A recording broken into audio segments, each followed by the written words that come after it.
Welcome to the next level. මම දයාන්නෙම් ජයලත්. අද බලමු ශාක ජීවන චක්‍ර ගැන. හරි? මේ ශාක ජීවන චක්‍ර ඔයාලට පහක් තියෙනවා. ඔය පහ අධ්‍යයනය කරපුවාම ඔයගේ වටපිටාවේ තියෙන හැම කරුණක්ම තේරෙනවා. හරි? මේක ඒ හින්දා හොඳට ඉගෙන ගන්න ඕනේ. කෙටි ක්‍රම වලින් ඉගෙන ගන්න යන්න එපා. නිකන් වචන ටික විතරක් මේක ඇතුලේ වෙන්නේ මොකද්ද කියලා හරියට ඉගෙන ගන්න. එතකොට එහෙම ඉගෙනගෙන ඔයාලා තනියෙන් අධ්‍යයනය කළා කෙටි ක්‍රමයක් හදාගත්තට කමන්නේ. එහෙම හදාගත්තොත් තමයි එහෙම අධ්‍යයනය කරොත් තමයි ඔයාලට ඒක වටපිටාවේ තියෙන ඔය කොහොමද මේ ටික මෙහෙම පිළිවෙලට පරිණාමය වුනේ. හරි ලස්සනට ඒ ටික තේරෙනවා. මේ පාඩමේ තියෙන අනිත් දේවලුත් තේරෙන්න ගන්නවා.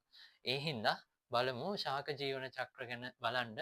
අද මම මේ වීඩියෝ එකේදී කියලා දෙන්නේ පොගොනාටුම් වල ජීවන චක්‍රය ගැන.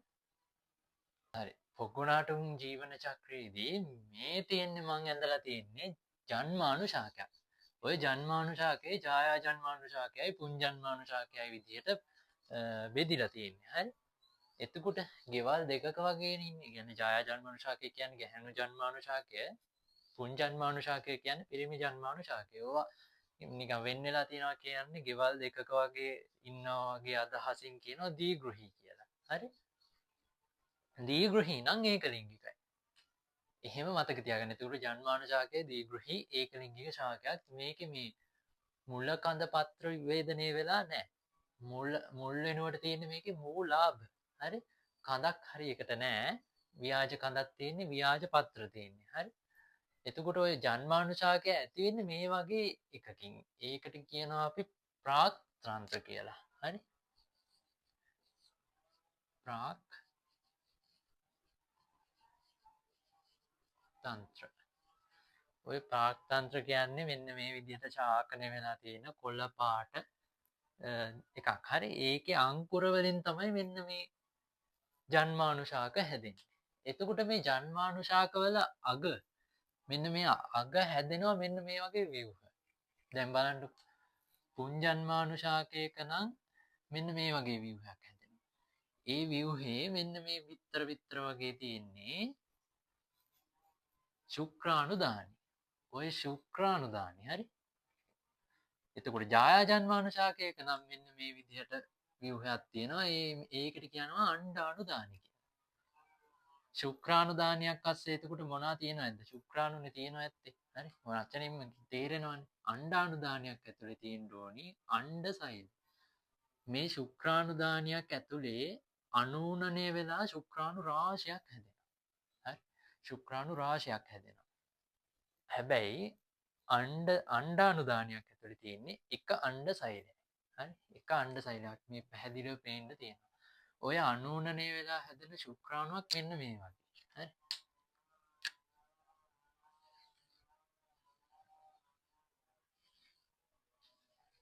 මෙන්න මේ වගේ. බලන්න කශිකා දෙකක් තියෙනවා. ඒ හින්දා අපි කියනවා දී කශිකාදර ජල ශුක්‍රාණු කියලා. දී කශිකාදර ජල ශුක්‍රාණු. ඔය වගේ ශුක්‍රාණු රාශියක් හැදෙනවා. ඒවා මෙන්න මේ අහල පහල තියෙන වතුර ප්‍රයෝජනයට අරගෙන බාහිර ජලයේ පිහිනගෙන ඇවිල්ලා මෙන්න මේ අණ්ඩාණුදානිය ඇතුළට රිංගනවා. හරි? ඕකස්සට රිංගලා ඕකේ තියෙන අණ්ඩ සෛලයත් එක්ක සංසේචනය වෙනවා. එතනින් පස්සේ ඔයාලා දන්න කතාව නෝමල්. හරි? ඔය සංසේචනය වුණාට පස්සේ සිද්ධ වෙන කතාව හරි ලේසි. දැන් මෙතනදී මම මොකක්ද කිව්වේ? මෙන්න මේ විදිහට ශුක්‍රාණුදානිය ඇතුලේ අනූනනේ දී කශිකාදර ජල ශුක්‍රාණු රාශියක් හැදෙනවා. ඒ රාශියේ ওই බාහිර ජලයේ පිහිනගෙන ඇවිල්ලා මේ විදිහට අණ්ඩාණුදානියක් අස්සට ඇතුල් වෙලා ඒකේ අණ්ඩ සෛලයත් එක්ක සංසේචනය වෙනවා කියලා. හරි? මේ මෙතනදී මම මේ ඇඳලා තියෙන්නේ පුංජන්මානු ශාකය කියලා හිතන්නකෝ. ඒකට මේ තියෙන්නේ ශුක්‍රාණුදානිය. හරි? මේ ඇඳලා තියෙන්නේ ජායා ජන්මානු ශාකය කියලා හිතන්න. හරි? මේ දෙක සංසේචනය වුණාම යුක්තාණුවක් හැදෙනවා. මේ තියෙන යුක්තාණුව කියලා හිතන්නකෝ. හරි? යුක්තාණුව කියලා හිතන්න.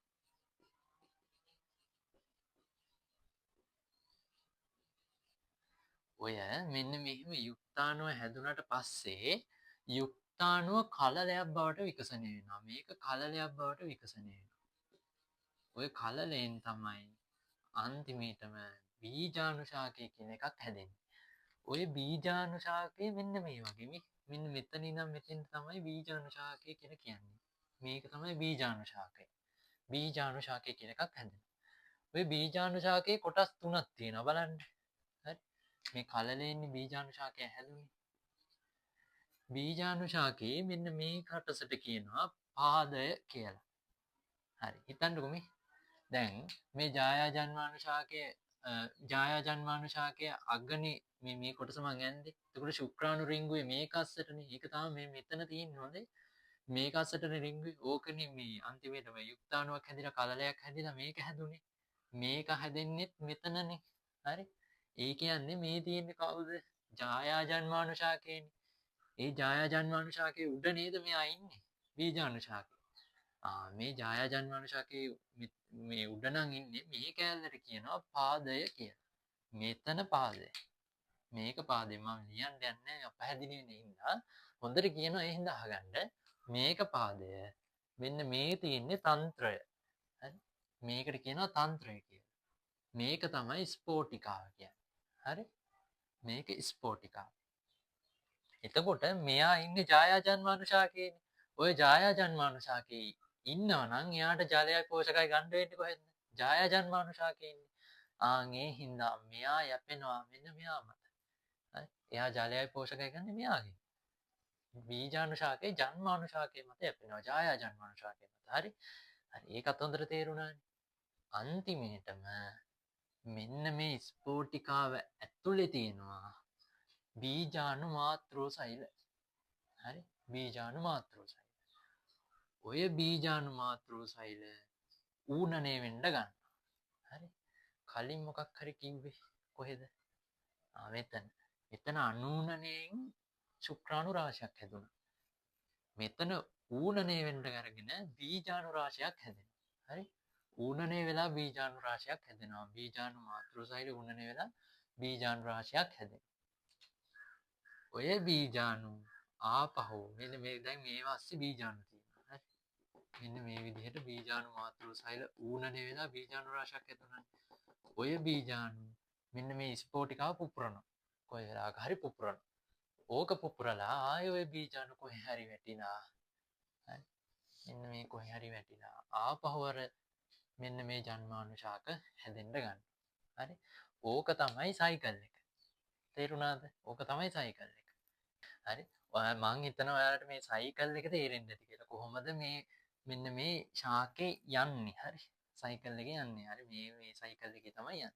ඒක තමයි පොගොනාටුන් ජීවන චක්‍රය කියලා කියන්නේ. හරි? අපි දැන් තව චූටි දේවල් ටිකක් උගන්වන්න තියෙනවා. ඒ මොනවද කියලා බලමු. හරි. අර මම කලින් රූප ඇඳලා විස්තර කරපු දේම දැන් වචන වලින් ලියලා තියෙනවා. ඔයාලට ඒක තේරෙනවා. හරි? දැන් බලන්නකෝ මම මේ වචන වලින් ලියලා තියෙන දේ ඔයාලට තේරෙනවා අරක හරියට අහගෙන හිටියානම් මෙතනදී තව චූටි කරුණු ටිකක් එයා දෙන්න දෙනවා. දැන් බලන්න මේ පුංජන්මානු ශාකයෙන් ශුක්‍රාණු දානි තිබ්බා. ජායජන්මානු ශාකයෙන් අණ්ඩාණු දානි තිබ්බා. අණ්ඩාණු දානිය ඇතුලේ එක අණ්ඩ සෛල ගානේ තිබ්බා. ශුක්‍රාණු දානියේ අනූනණයෙන් තමයි දීකසිකාතර චල ශුක්‍රාණු ගොඩක් හැදුනේ. හරි? අනූනණයෙන්. හරි? මෙතන අනූනණයක් වුණා.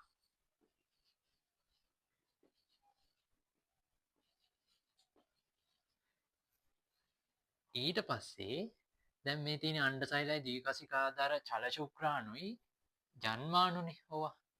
ওই ජන්මාණු ඒක ගුණයි. එහෙනම් මෙයත් n මෙයත් n. මේ දෙන්න ඊට පස්සේ මොකද උනේ? සංසේචනයක් වුණා. මෙතනදී සංසේචනය වෙනවා. සංසේචනයක් වුණා.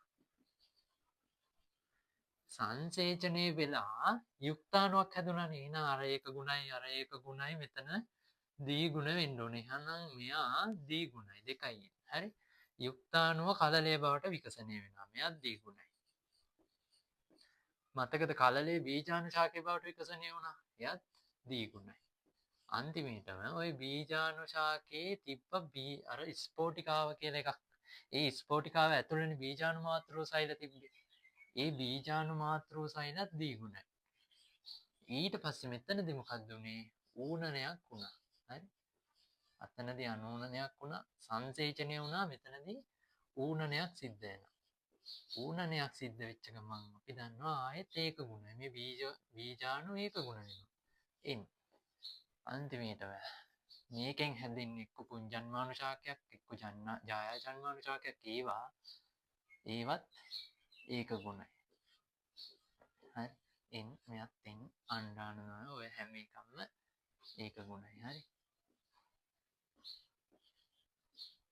බලන්ඩ දැන් මේකට එක කාලෙකදි බීජානුශාකයක් තියෙනවා එක කාලෙකදි ජන්මානුශාකයක් තියෙනවා ඔය බීජානුශාකයයි ජන්මානුශාකයයි මාරුවෙන් මාරුවට මේක හැදෙන්ට ගන්නේ එහෙම මාරුවෙන් මාරුවට හැදෙන්ට ගන්න එකට අපි කියනවා විෂමරූපී පරම්පරා ප්‍රත්‍යාවර්තනයක් කියලා හරි විෂමරූපී පරම්පරා ප්‍රත්‍යාවර්තනයක් තියෙනවා මෙයාලට තියෙනවානේ හරි තියෙනවා බීජානුශාකයේද නිකන් ටිකක් අර ගැම්මට හිටියේ මේ ජන්මානුශාකයේ ජන්මානුශාකයේනේ මතකද ජායා ජන්මානුශාකයේ උඩනේ බීජානුශාකයත් හිටියේ මෙයාලගේ මේ පොගොනාටුම් වල ජීවන චක්‍රයේ ප්‍රමුඛ වෙන්නේ ඔය ජන්මානුශාක හරි අනිත් කෙනා ශුද්‍රයි හරි ජන්මානුශාක ප්‍රමුඛයි හරිද අනිත් එක මේ බලන්නකො මෙතනදී මෙන්න මෙතන මේ ඌනනේ සිද්ධ වෙන තැනයි මෙන්න මේ සංසේචනය වෙන තැනයි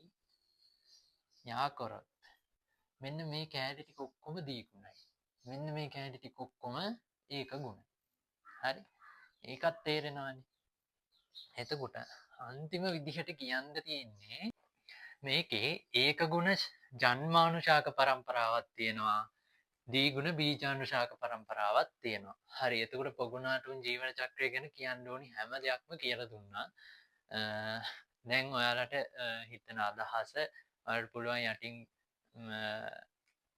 කමෙන්ට් එකක් විදිහට දාන්න ඊළඟට අනිත් ශාකවල අනිත් තව ශාක ජීවන චක්‍ර 4ක් තියෙනවා ඒ ශාක ජීවන චක්‍ර 4ටත් පිළිවෙලට වීඩියෝස් ටික අරගෙන එනවා